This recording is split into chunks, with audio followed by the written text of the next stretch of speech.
So, I wanted to just do a real quick chit chat about some possible things that could be harming monarchs and their migratory abilities.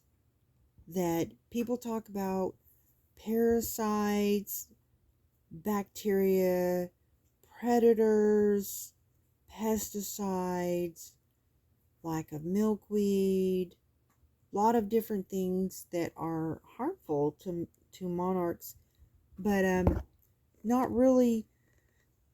I don't know, from what I see, a whole lot of talk about other things that are dangerous to monarchs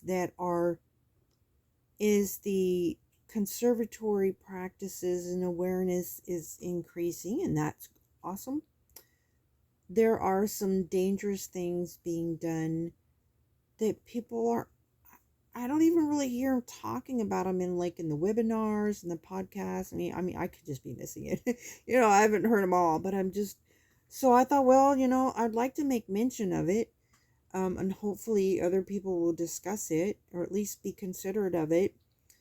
I know a lot of people love to photograph monarchs because they're so beautiful. And, just document, and share and make other people aware by these videos and pictures of monarchs and, people that are taking steps and rearing them and so forth. There's two things that I want to discuss, and that is the indoor rearing of it and then the electromagnetic noise. So in a study, no, actually it was a petition to the government and listing of all the reports and the data and the information and the legal arguments and pretty much everything in making a case to the government and the current, presidential administration to try to take action for listing them as an endangered species and various things. One of the things that I have been concerned about,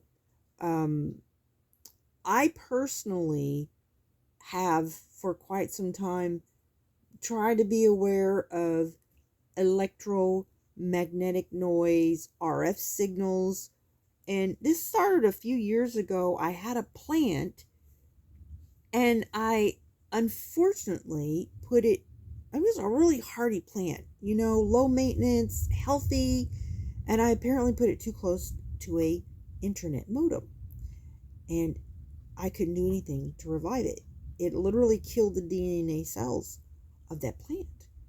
And so I started doing some research and looking into, the different levels of, what the FDA consider, or FDA, I'm sorry. Anyways, the CDC and the different agencies that govern, safe RF levels and electrical field levels and the magnetic, noise levels for human beings. They don't really have regulations for insects. I mean, obviously, they have them for us.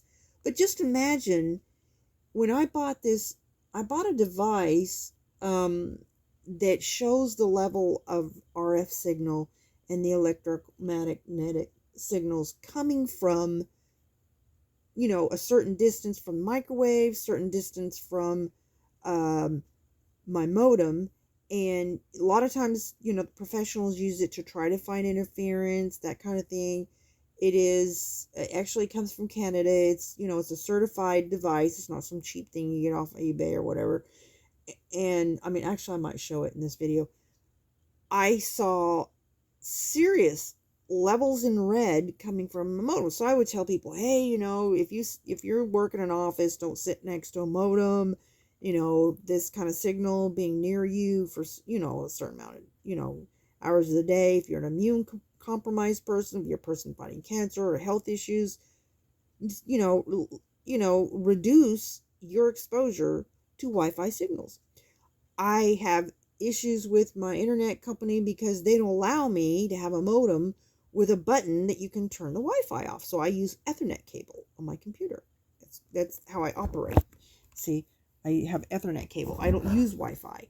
And it's just, it's healthy for my animals, and especially if I'm gonna take a little already vulnerable species into my home during the cold weather until I can get them outdoors, or if I'm rearing seeds for spring weather, I don't want Wi-Fi on in my house. Period. My house is very small, and so I only have a certain amount of space, and these, I go outside with it to see what part of my property, how far do the signals go, where can I take my seedlings to sit to where they wouldn't be exposed to the Wi-Fi signal, so that kind of thing. So it got me to think about, monarchs, a lot of people that are taking them indoors and then they're videoing them with their cameras. Like, I have different types of photography cameras that are not, no signal whatsoever. They're not internet. They're not, they don't connect to the internet. No Bluetooth, and, it's depending on what kind of equipment you have. So here's the thing. Hang on a second. So here, I'm going to put the link in this video description or in comments or whatever. So this is a petition to the United States government by the Xerxes.org, and they have various sources from data that they get, they base their information from. Okay, but here's the thing about the electromagnetic noise, and I don't want you to say, no, I'm just making all this up. Okay, this is, it's a thing. So I'm just going to say monarchs may potentially be threatened by electromagnetic noise. Recent research has demonstrated, of course, I don't know exactly what research, but various researches has demonstrated, monarchs possess an internal magnetic compass located in their antennae, which may help guide their migration. So, in a recent paper, Guerra et al., 2014, note the possibility that electromagnetic noise emitted from various electronic devices could possibly impair the monarch's migratory ability. Taken as a whole, our study reveals another fascinating aspect of monarch butterfly migratory behavior. Greater knowledge of mechanisms underlying the fall migration may well aid in its preservation, currently threatened by climate change and by the continuing loss of milkweed in overwhelming habitats. Another vulnerability to now consider is the potential disruption of magnetic compass in monarchs by human-induced electromagnetic noise, which can apparently disrupt geomagnetic orientation in a migratory bird.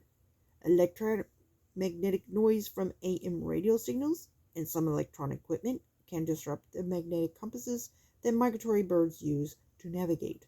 Human-induced electromagnetic noise presents a potential threat to the monarch migration and should be further investigated.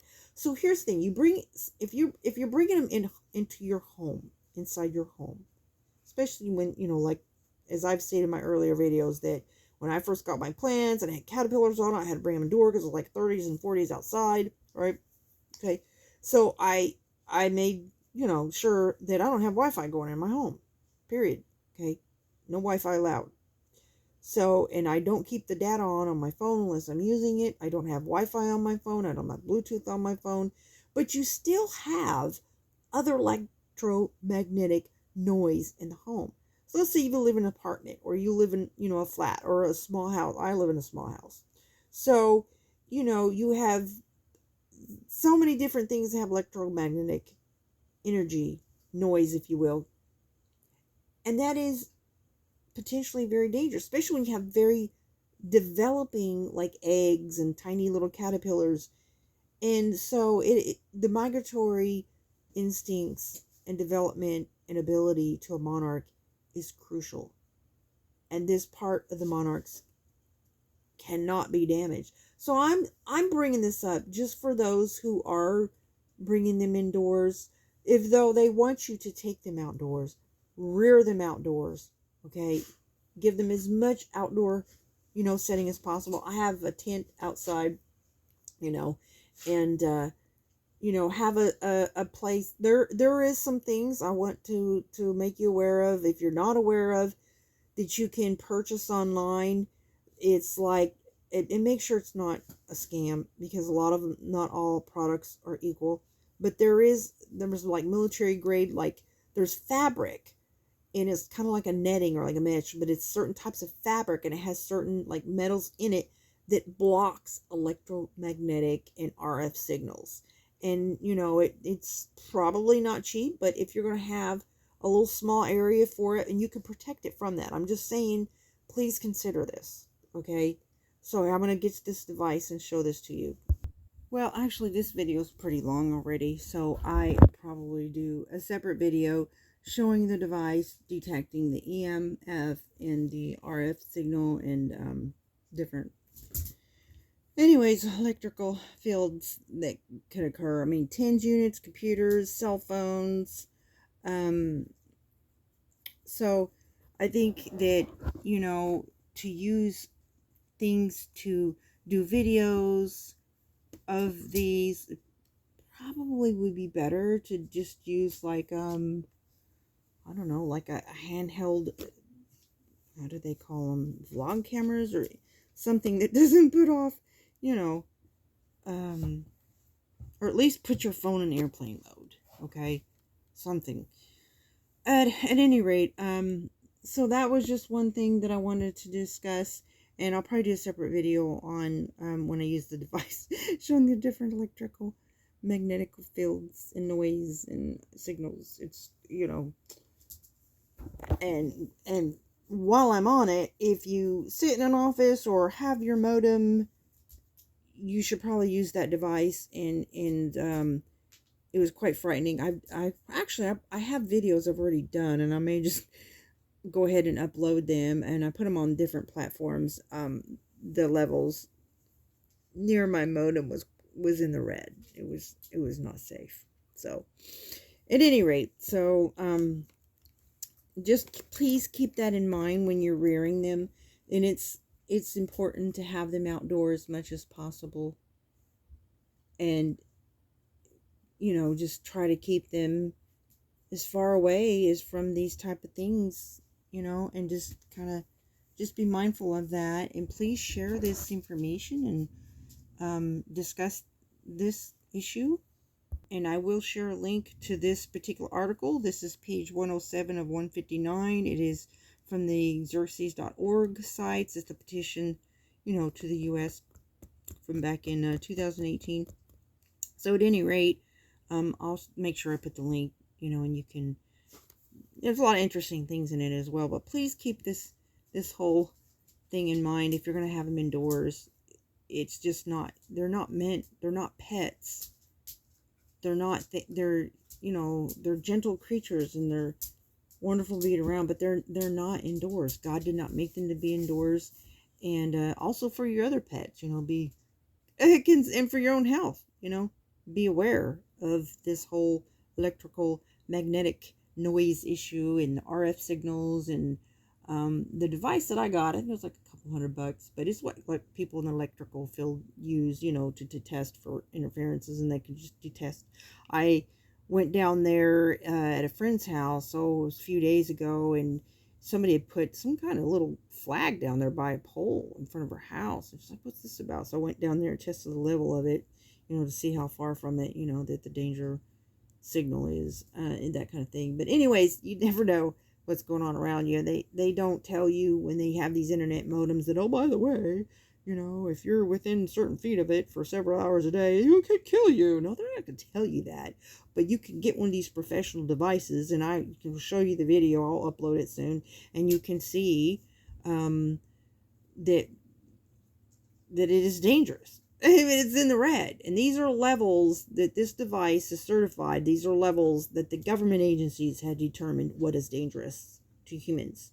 So even if it's intermittent signals, if it's happening, for periods of time during the day, and just imagine what it would do to a little insect. So just anyways, please share this information, and thank you for all those who are trying to help the Monarchs. And I just ask that you, if you are taking them indoors, please keep this in mind. And in fact, I'll even try to get a link to that material that helps to reduce this, not that it's something, that it's, can be like a replacement, but at least, you can be aware of it, because I don't think a lot of people are. There's like this fabric, that you can reduce, like, I don't know, some people that have like immune issues or whatever, they like put it, like around their bed or something, so that it, you know, gives their body breaks from RF signals and stuff like that. And but it's available on the internet. Anybody can buy it, but just be careful that there are scams that, they put out a cheap product that doesn't really do what it's, says supposed to. The more expensive one, military grade ones, are probably the best to get. But I mean, it's available. Thank you.